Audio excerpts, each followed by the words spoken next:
So, the world is like one big video game, and we all have stats like video games.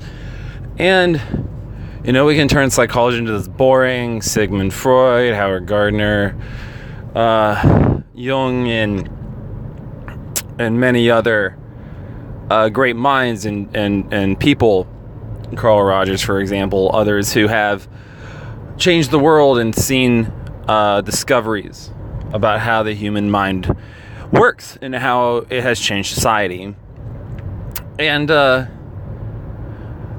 other aspects of human life, and how it's done a lot of stuff. It's invented whole new industries, social work, counseling services. We've discovered that the word crazy and the word weird is actually just a way to distance people from ourselves. Because if someone's crazy, that means I'm not crazy, which means I don't have to deal with them. Someone who is weird is just someone who's not like me, which means I'm unweird. And as we all know, we are all very weird. You might like sports, you might like politics, and there's going to be someone who doesn't like sports and doesn't like politics, even if the rest of your entire being is exactly the same as theirs. So as I stated before, the world is like one big video game. I grew up with Pokemon, attack, defense, special attack, speed, all that fun jazz. There's new, better games out there now for the PS systems, for the Xbox, for the PCs, you name it. Soon enough, I'll be able to hook a wire into the back of my skull and live in a VR like Sword Art Online in some type of manner. So when you look at the world like a video game, you realize that in the video game world, everyone's given stats. You have hit points, you have HP. Some games have magic points, have MP, and then there's always the attack and defense and whatever, and you have to level up to survive. You have to, if you try to go to the final boss, if they let you, which some games do, in a very free-ranging world, a game like Skyrim really kind of pops into my head. You go after a dragon without enough of the dragon songs, without enough abilities, you're dead.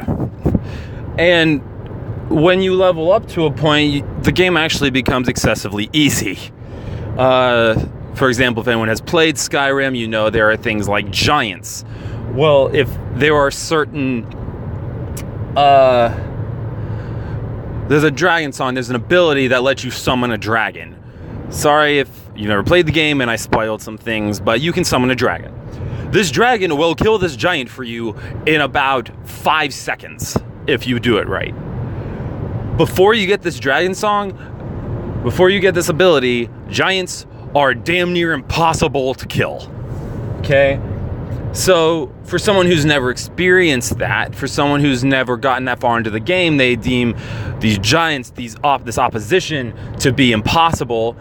And then those who have gone far enough, who have kind of mastered the game, if you will, they see the giants totally differently. And, maybe they might avoid them throughout the early stages if you restart a new game and it's just like, I want to do the adventure over with a new character in a kind of a new way. I want to make it harder for myself or easier for myself because I can just get things earlier, and that would have made the headache so much less strenuous. But in the real, we have our own stats, and they really come in the form of 5 personality traits. They come in, the negative one would be neuroticism, and before I continue, there is positives and negatives to all of these. To be very, very, very clear, you do not want to be high in all of them. It will be bad. You cannot be high in all of them. Well, you can't say they can't be, but it wouldn't go over well. So, like I said, neuroticism, extrovert. Being very extroverted, openness, conscientiousness, and agreeableness. They are all different. They all do different things to you. And like stats, there's none that have a 0, unless you're something like a Magikarp in Pokemon and you have 0. However, in instances where we've seen things with a 0 or something very close, you could say that they do become something very similar to a Gyarados, where you fight and fight and fight and fight to get it somewhere, and all of a sudden it becomes some type of magical dragon that is unstoppable in a certain aspect. And you can say a lot of those are kind of, the best word to describe those are kind of savants, right? Really. Where you have these individuals who might excessively lack, and I mean excessively lack, abilities, maybe communication, maybe other interpersonal skills, but their brain is a freaking computer and can do computations that, I mean, before supercomputers were probably thought to be on an ungodly level. There's documentaries that show that have talked about these individuals, and they go into people who, the one that comes to mind is there was a gentleman who was just an amazing artist. He was just an amazing artist, and they put him into a helicopter, and he just saw the city. He didn't even draw anything. He just saw the city. And if I remember right, it's been a while since I've seen this, but they gave him a few weeks or something to draw the city from an aerial overlay, and so he draws it in like perfectly. And the people who were sponsoring this were kind of confused about, there was a certain part of the city that looked really weird. Well, here his only view of that part of the city was when they were like turning, or there was some type of obstruction. So that's literally what he saw, and it was a perfect overlay of his visual memory. And so normally instances where someone excessively struggles with one of these personality traits, there's another thing that kind of compensates. Think about like deafness, people who are deaf or who might be blind and have been like that since they were born. It was a genetic thing. A lot of times they compensate somehow. People who are blind, their touch might be, in their hearing might just be almost X-Men mutant-esque, where you'd almost think they can, like a Daredevil situation where they just know where something is. Someone's eyesight might be excessively heightened, or they're feeling in the deaf schools, a way you tend to get people's attention is teachers will stomp the floor or hit something, and the students can literally feel the vibration of the teacher to get their attention. And it's the same as saying hey class, or whatever is the kind of standard verbal cues that a teacher would get to get their students' attention. So after that fun tangent, let's backtrack to these personality traits. Everyone has some type of score, and we always have a highest. One is always the highest, and you can kind of base yourself off that. But normally we kind of base ourselves off 2 of them, and that kind of pulls us in different directions. For example, and we'll go through these. So, let's start with the bad news first, right? So neuroticism. Neuroticism tends to be a scoring system on how negatively you see the world. So, and mind you, all of these, and this included neuroticism, people can have the same level and have different interests, and then they view the world differently. So someone who's high in neuroticism but wants to be a teacher, say for example, might view the classroom as a safe place, but when you step outside the classroom, any type of administration career might seem just impossibly daunting. It's horrifying. Why would I want to be in charge of making policy? I just want to teach people. So if we're talking about a neuroticism score of 1 to 10, that person actually might have a 5. They might actually not be that neurotic. However, people who have insanely high levels of neuroticism tend to be, there's a good chance they're agoraphobic. And agoraphobic just means it's like, arachnophobia. Arachnophobia is you're afraid of spiders. There's my accent coming out. Agoraphobia is you're just afraid of the world. You're afraid of everything. And there's always some type of underlying. There's some type of underlying thing. But with neuroticism, there's always a fear factor to everything. And for some, we all know drivers who, they might be from a rural area and they move to the city and they can't drive on highways. They're neurotic. Like, we actually use that word. Like, we actually say to someone, hey, man, you're neurotic. Or they're neurotic. I don't really know if we say, I don't really think we say it to someone directly to their face, but we do have that in the English language. And it does mean someone's like freaking out kind of unconsciously or unnecessarily. And people who have high levels of neuroticism have these fears, and so they actually seek safety. And that is their comfort zone. It's a very comfortable place. It's someplace that is safe.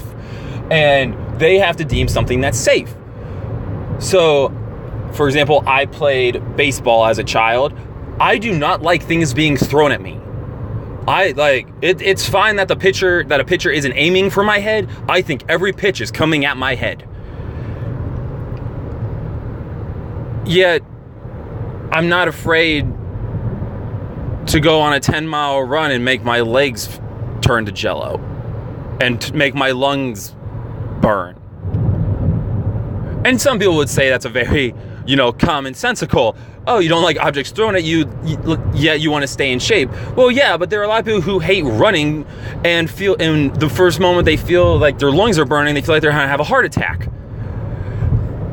So we can be neurotic about different things, and when neuroticism is at an excessively high level, it's kind of like you just keep adding things you're afraid of, and what adds stress to your life. So neuroticism is the most negative one, really, in terms of if you're high in it, you're seeing the world kind of in a negative way, or the negativity that comes through the world affects you more.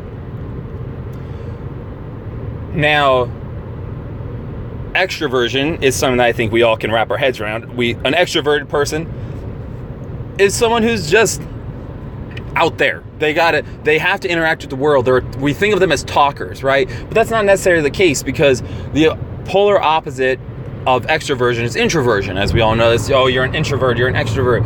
Yet there are introverts who are talkers. And the question is, well, why is that? And it's because that you think of it as a recharge, as a charge pad where you set your phone down. What is the charge pad? Is the charge pad for introverts, in all honesty, is something like the wireless pads that have been coming out lately in the past few years, where you set your phone down and you can't pick it up. Like, it has to stay there. But if you're taking a shower, it's a good thing. It's you put it in your bedroom, you just plop it on this thing, it's not plugged in, it's easy to grab when you get out, whatever. But then there's extroverts, which they need to be plugged in. They need to be plugged into some type of social system. They get recharged by people. So, and you can see this really obviously if you go to a bar, if you go to a party. You'll have the people, and let's assume that everyone gets there at the same time. Say everyone gets there at 8 o'clock. It's midnight, and we'll just say 50-50 introvert, 50-50 extrovert, just for sake of an example. Half the group is ready to go home, and the other half is saying the party has barely started. They've both been there for 4 hours. All of them have been social and cordial to each other. So we'll say no one has been standing in corners. There's the talkers who want to leave. The introverts are still talking. So how are they introverts? It's because they're burning energy to be there. They are interacting with the world and burning mental energy. where the extroverts are literally plugged into their power supply. So, and as we all know, when your phone hits 100% on a power with a power cable connected to it, it'll never die. It's not gonna, unless you start swinging it around like a mace and smack it into something. That thing isn't turning off. So these people who are high in extroversion, they need to interact with the world. So career-wise, you see them as being realtors and salespeople, and they just talk to people because they enjoy it. Now, one of the interesting things is if you take that away from extroverted people, if you take an extroverted person and you put them in an environment where they're not allowed to be extroverted, say they're in a really stifling classroom and the teacher doesn't let them talk at all, they're probably going to act out because they have this energy. Like they have to interact with their surroundings. They have to interact with the people. And so they might turn into this question answerer. They might turn into somewhere like, oh, well, if I'm not allowed to interact with my classmates, I'll interact with the teacher. And sometimes that gets stifled. A lot of times, actually, you have to get stifled because it's, everyone has to have a chance to give an answer.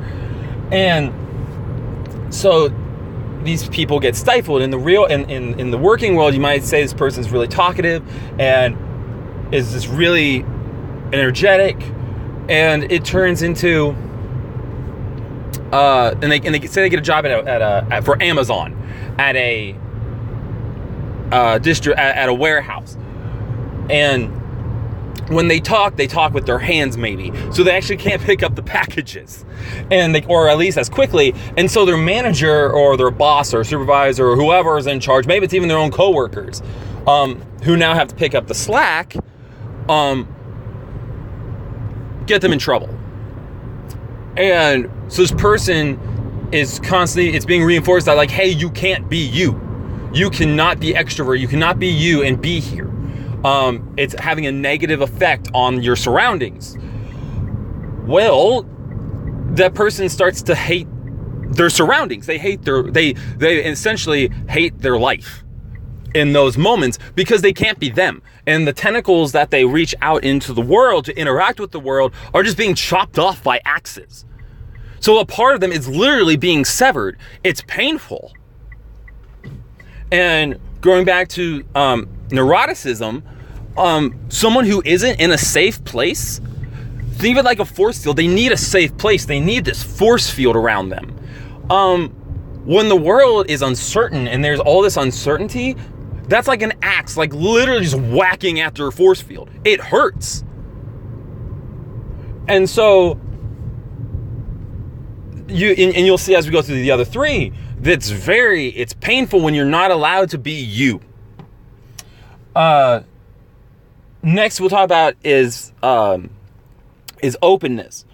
Openness is what we would call, if someone who's excessively high in openness, we would call creative. People are creative when they're really high in openness. Now, here's the intriguing part of that. Just because you're not creative doesn't mean you're not smart. It doesn't mean you're unintelligent. It doesn't mean you're stupid. You're just not creative. And I think we all have met people who are like, by the book. Like, by the book. The book said this. Okay, that's great. But can you think outside the box for 5 seconds and use some common sense? We can't do it by the book. But the book said this. The book said this. Those people tend to be the ones who are low in openness. They tend to be, sometimes you would call them closed-minded. Sometimes. Other times not that they're closed-minded, that's just the way their brain works. They can't see it the way someone who's high in openness and high in creativity can. So as you go through the world, you'll find these people. You'll find a doctor. If you've ever been in a hospital before, as I have, you'll find the ones who walk in and say, your kidneys are scarring because you're dehydrated. Drink more water. And you go, thanks, man. I'm a marathon runner. I got that. I've been kind of busy the past 2 weeks, and I haven't really been taking care of myself. I knew that. And like, well, then you should have known better. It's like, great. They're going by the book. Like, they're just saying like, hey, this is the science of medicine. And then you have doctors, and we would consider these people to be doctors who have bed manners, or who we would say like, oh, I have a nice doctor, because they're not overly blunt. And they go something along the lines of, you know,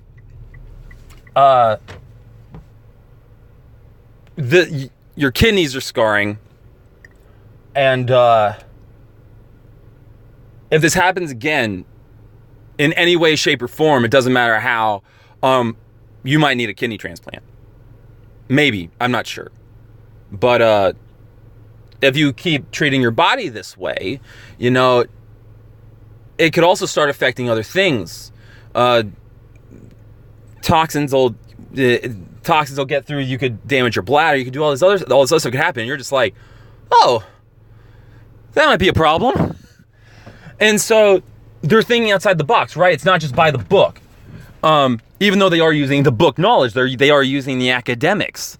There is this way to make the patient understand that, hey, there's these side effects that could really be a problem for you, and they tend to also be kind of motivating.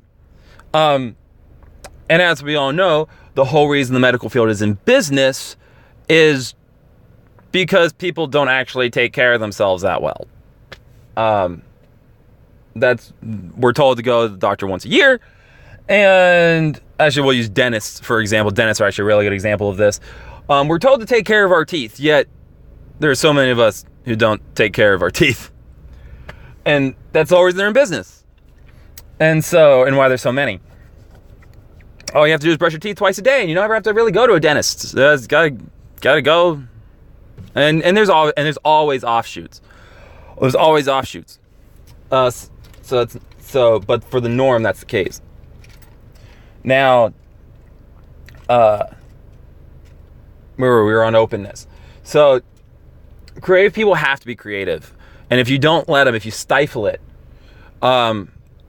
think about people who are computer programmers who do amazing things. I mean, the founders, Steve Jobs and Bill Gates. Bill Gates was more of a businessman, but he had the vision, the creativity of Microsoft. There was nothing anywhere near what Microsoft was before Microsoft. Think of any business that got started. You can go back to the Industrial Revolution. When you think of something that changed the world, it was a creative person who made it. Now, also, when you think about that, though, how few of them there are. We remember the people who changed the world. We remember them. So, the creative minds that really get their ideas out there and really do some crazy stuff is a very small number. Now, we would also say aren't artists. Artists are creative. Entrepreneurs are creative. There are a lot of business owners that are creative. And the biggest thing is that if you have this creative gene, and this perplexity to create things that are in your mind and then turn them into this physical embodiment of this idea, which is kind of is basically what creativity is, right? You have an idea that's not solid and you can turn it solid.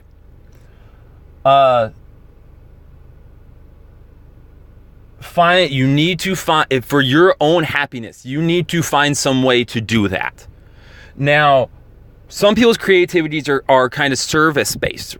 There are people who are athletic coaches, for example, who we'll use football since that's kind of, the American pastime. And say someone knows how to make, let's use in general. Let's say they know how to make athletes run faster.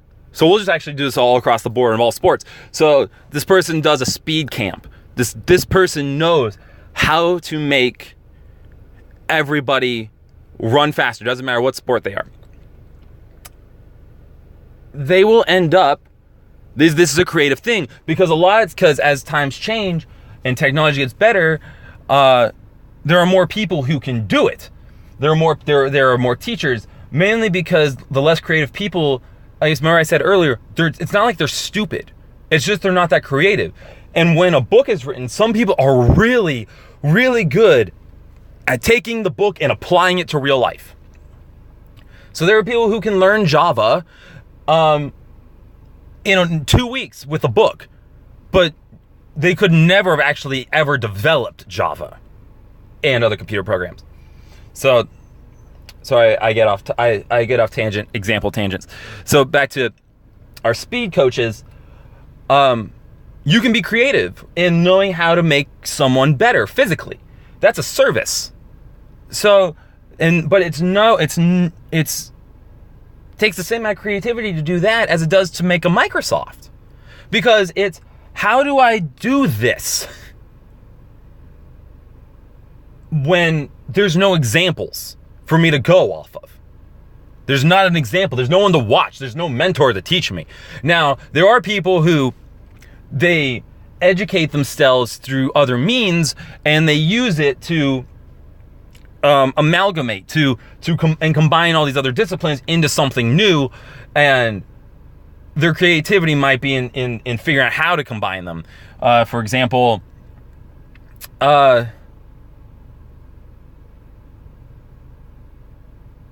we'll say you started your career, not even your career, you were a barista at a bar or something, or a restaurant and bar when you were like 15 or 16.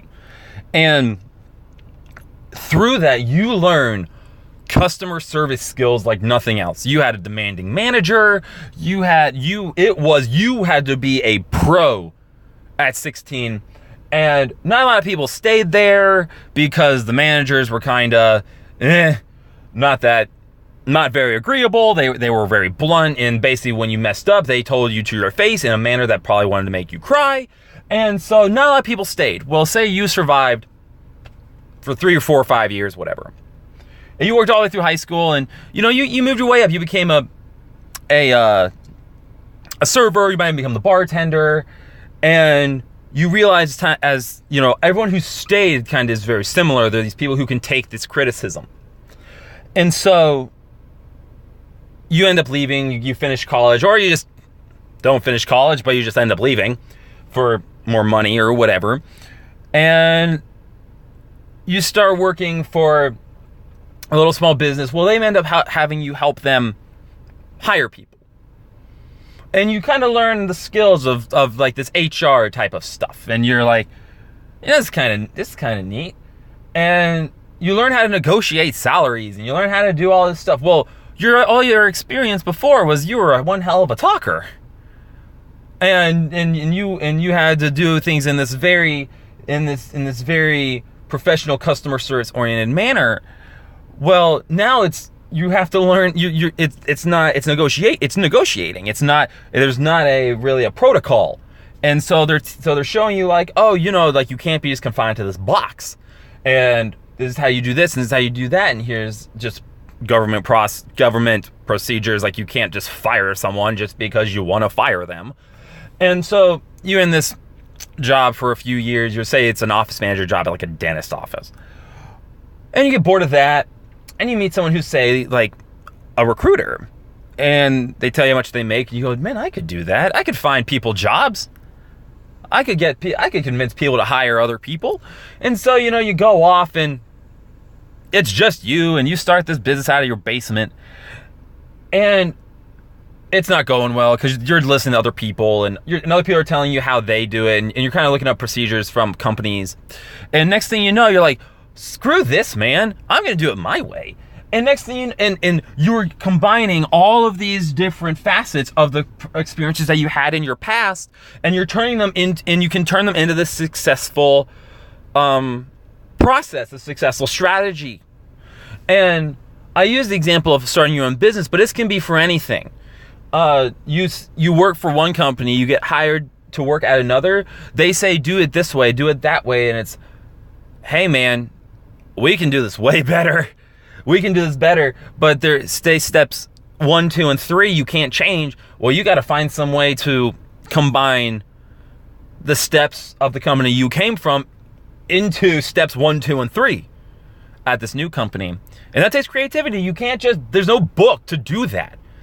There's no book for change, and creative people tend to be the master change agents most of the time. But they also get heavily discouraged because, take an artist, for example. How many people does it take to say someone's art is a piece of crap before that person starts getting discouraged and starts thinking their art's a piece of crap? Because creative people tend to be really hard on themselves already. Because there's no real, there's no examples. So if you look around and you go, man, like, I think this is a pretty good thing. If the first 5 people tell you it stinks, you're going to start thinking it stinks. But there's nothing for you to go off of in terms of, hey, this is how you make it better.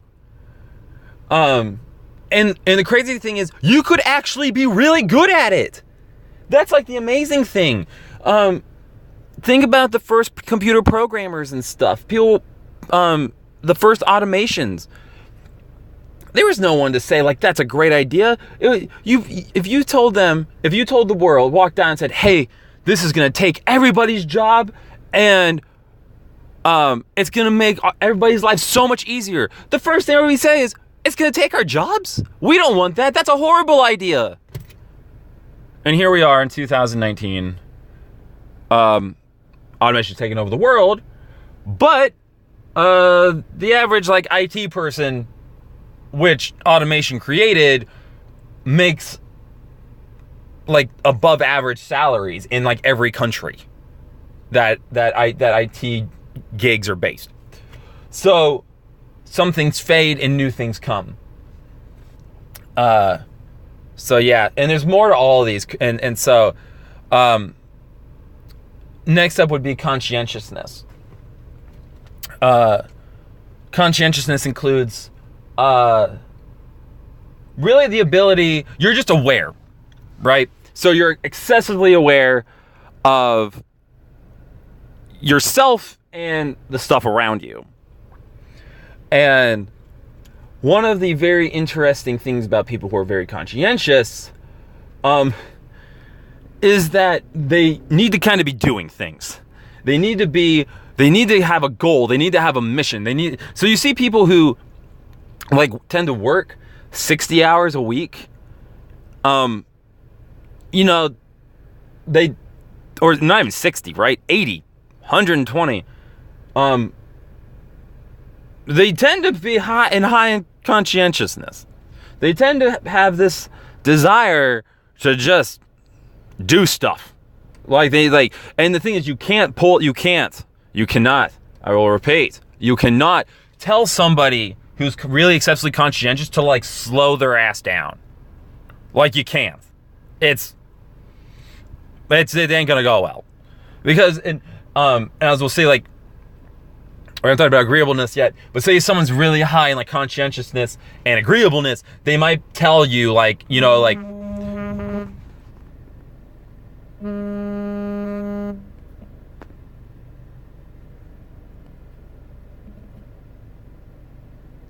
sorry, I'm doing this on my phone and I just got a phone call. So, back to what I was saying. Say someone's really high in conscientiousness and agreeableness. They might basically say, hey, you're right, I probably shouldn't work so much. But they have no desire to stop working. They have no desire. They have to stay busy. And it doesn't have to be a monetary busy. It just has to be a mission busy. There are people who do their 8 hours of work and then are like workout addicts.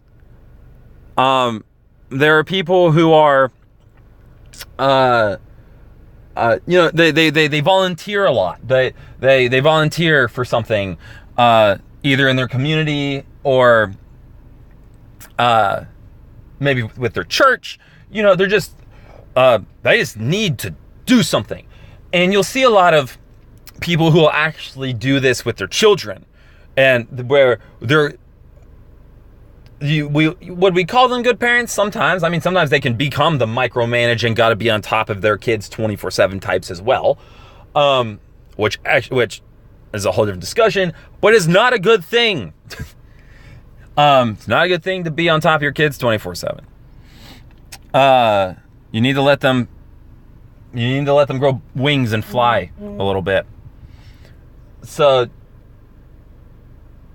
these people just need something to do, and you'll see them when they're not allowed. They really struggle. Really struggle. They can view themselves as failures.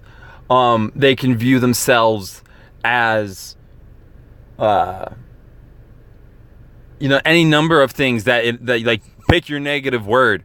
Lazy. Like, someone can work 16-hour days and say, I stink at my job, and they're the most productive person there because they feel they should be doing 20 hours because they're angry that they have to sleep. And so you'll see someone who's like, say, really high in creativity and really high in conscientiousness, these are tend to be like the entrepreneurial types who work 18-20-hour days on like developing the next greatest thing on earth. And you go, how did you do that? Like, oh, I slept like 3 hours a night for 4 years. It's like, and a lot of people going like, how did you do that? It's because it's personality. It's part of the personality traits. Everything is explainable. Oh, almost everything. Everything is explainable most of the time. And if it isn't, we just haven't found the answers yet. And the complexities of finding several of the answers is, how do we put it? Let's use the word again. Excessively complex. If it's a puzzle, finding the pieces to something as crazy as the brain, which has billions of puzzle pieces, it's going to take another 100 years. And that's if we dedicate the time that we dedicated to like the physical medicines, to mental and neuroscience. The greatest minds will have to take it on. Money is pounded into finding the cure for cancer, guys. It's like if we poured as much money into discovering how neurons connected to the brain, to the body, and how it affected society and individuals, and how this one neuron can do this, that, and the other, and makes people motivated, or makes people uncreative or creative, or these neurons talking to each other, like the speed of these neurons, that's what dictates intelligence. Like, that's like, we would need to be pushing for that as hard as we push for cancer cures. So conscience is a very big indicator of, I would say, like, work ethic, right? And the thing is that we have seen throughout history very smart people work hard. We have seen very dumb people work hard and become loaded. Go down, if anyone ever gets a chance, like, go down to Miami, Florida. And because Miami, Florida, the joke of Florida is, the more north in Florida you go, the more south you go, the more south you get. Something like that. That was an awful paraphrase. Basically saying that the Miami area is basically Latin America. It's very Hispanic in culture, and that doesn't make it less American, considering you go to other parts of the United States and you feel like you might have walked into an Italian village. Or if you go into the northern reaches of the Midwest, you will find towns that are just, everyone's blonde, everyone's blue-eyed, Scandinavia central, man. And they hold on to a lot of their traditions. And so the Hispanic culture in Miami is nothing, it's nothing different than anywhere else in America, really. So, there are parts in Chicago that Catholic masses are spoken in Polish because the Polish communities there are still thriving and strong, and the culture is still there. Anyway, go down to Miami and you'll find people who illegally got off a boat from Cuba, probably 30 years ago. They've been here for decades. Started a car lot and are multimillionaires selling used cars, maybe even new cars, I don't even know. And you realize this person doesn't know English. This person never had to learn how to speak English. They don't care to speak English. Why? Because they're making crap tons of money. And you could say that person's probably really creative because they had to find some way to kind of get around the, oh, I can't sell to English speakers thing. But they had a work ethic that was, I'm an illegal. I can't get a job. Or at least at the start. Or there was a stigma that they couldn't get hired. So I'm going to start my own company. What in God's earth did it take to start that company? Probably started in like a really grimy garage somewhere.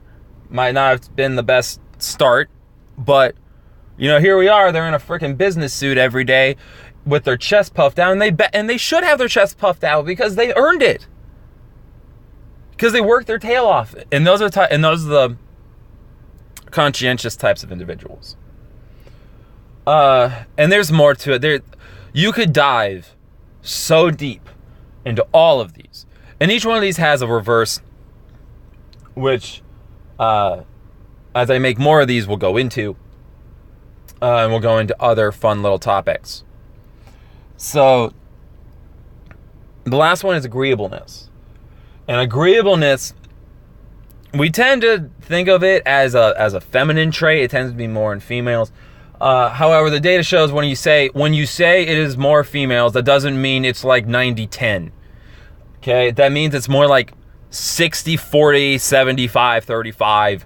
Hell, it could even be 55-45. But the one when it's like super high levels of agreeableness, it's most likely going to be females. I am pretty much the male clone of my mother, and so I am actually excessively high in agreeableness. I do not like stuttering. I do not like conflict. And conflict is good and it's bad, right? If everyone can get along, the community tends to do better. If people aren't fighting, that tends to be a good thing. We'll just use a business economical analysis. The places that tend to be at war a lot don't tend to have a lot of money. You don't have Amazon building a distribution center in the middle of Syria right now. Why? It'll probably get blown up. There's no point. Why invest all that money? And it'll just get blown up. There's no point. So, agreeable people are kind of like peacekeepers. They don't even want the fighting to start. And those of us who are agreeable are also really negatively affected by negative environments. So if you are excessively agreeable, and we'll say you're a standard employee somewhere, and there's another employee who's very unagreeable, and you have a boss who's very unagreeable, and they're type A personality. So they're like, I'm right, no, I'm right, and they're basically punching each other in the face with words. You get excessively uncomfortable. It's awful. It is awful. And you don't want to be around it. You're like, get me out of here. It's not even affecting you. And you're like verbally, physically, like it's not even like affecting you. The argument is you not even involved. There's no chance you'll even get involved unless you basically start talking and chopping in. But you are uncomfortable as hell, like trying to deal with this. So, but this is a good thing in terms of cooperation. This thing makes stuff work. Those who are highly unagreeable tend to, be very blunt. Think of the individuals. Gordon Ramsay, there's a good one. Gordon Ramsay, highly unagreeable. Try someone's food. Get out of my kitchen. I don't want to get political. Donald Trump, highly unagreeable. At least professionally. And the thing is that's really interesting is that you can, we'll use conscientiousness in this. Like, because the mission can override, because like your brain can override things, right? So you can know stuff. You can say like, man, I just want to like punch someone in the face, and you shouldn't, so you don't. but it's like, man, I really want to do that. But the thing is, and the interesting thing is, as a 15-year-old, you might have. And now as a 25-year-old, 35-year-old, 45-year-old, you know better. Some people would call that wisdom. Some people just call it getting smarter. So I would know that you just learned academically what the consequences were, and you don't want to deal with them again. So, but all this stuff has its place. You don't want an agreeable person running a kitchen. I mean, there's a reason Gordon Ramsay has been successful. That you want the food to be perfect. You don't want a crappy meal. You want that stuff to be good. You want business owners, we'll say like Jimmy John's, for example. Jimmy John's, Penn Station, you pick Subway, pick your sub restaurant, picture it in your head. And I want you to imagine wherever they buy, let's say they buy ham. They buy ham from them for their awesome ham and Swiss sandwiches. And they go, hey, that'll be $7 a pound.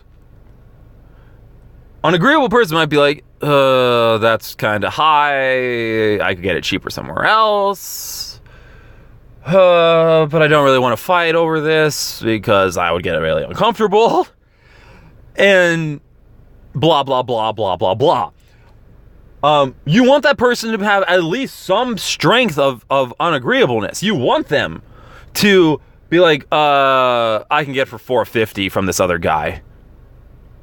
Like you want them to be willing to attack, to take on a conflict.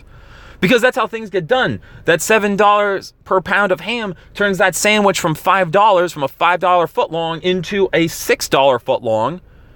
And you've done your analysis, you've done all the math, and you know that you will sell like 50% more if you get a $5 footlong. Whether that's true or not is made off the top of my head, but you get the idea. Yeah, so, and everybody is a different level in each of these. The thing is, though, you can train yourself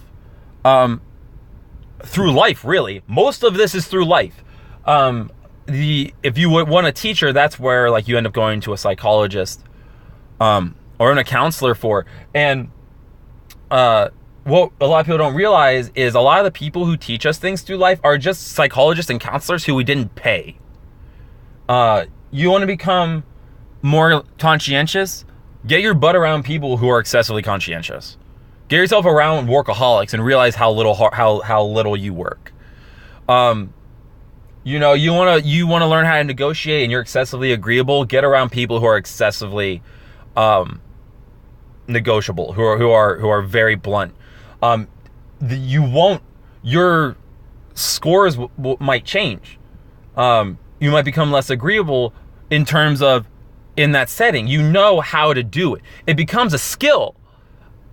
It becomes a skill knowing how to interact with all kinds of individuals. And most people who have, we'll talk about Howard Gardner later, but there are people who are very good interpersonal communicators. And what these people tend to be able to do is they actually tend to be able to talk to people how they want to be spoken to. And there are people who are very, very unagreeable. And yet there's these people, even if they are agreeable, might be able to speak to them in a very unagreeable way and earn respect from them for it. There are people who are who might be someone who is very agreeable and they might be able to use that. There are people who are very creative and these people with these communication skills can talk in a very creative manner. There are people who are excessively neurotic, and these communicators can make these people feel safe. They can make them feel safe in that working with this person will lead to a safe environment and make them want to do business, or just not even business, just do life with this person. So yeah, so this is the first of hopefully many psychology. You want to call it a lecture? I don't know. I'm just kind of shooting the crap here, just talking. So I'm just trying to share with people who want to learn. So don't be too hard on me, because I'm still trying to figure this all out. How to talk on the fly, and a lot of these are going to be talking on the fly. No real prep, just talking. And so, I have a bachelor's in education. I have a MBA in finance. I'm almost done with a master's in psychology, and I'll be starting a PsyD program here pretty soon. So, doctor in clinical psychology. So, yeah, so we'll see where this goes. This might be the only one that ever gets uploaded, but we'll find out. So, have a great day, everybody. Keep learning. Remember, intelligence does not, if you feel like you're stupid, it just means you haven't learned the thing you like yet. It just means you haven't learned the thing that you really want to dig your brain into. So, yeah, everybody, we'll talk later.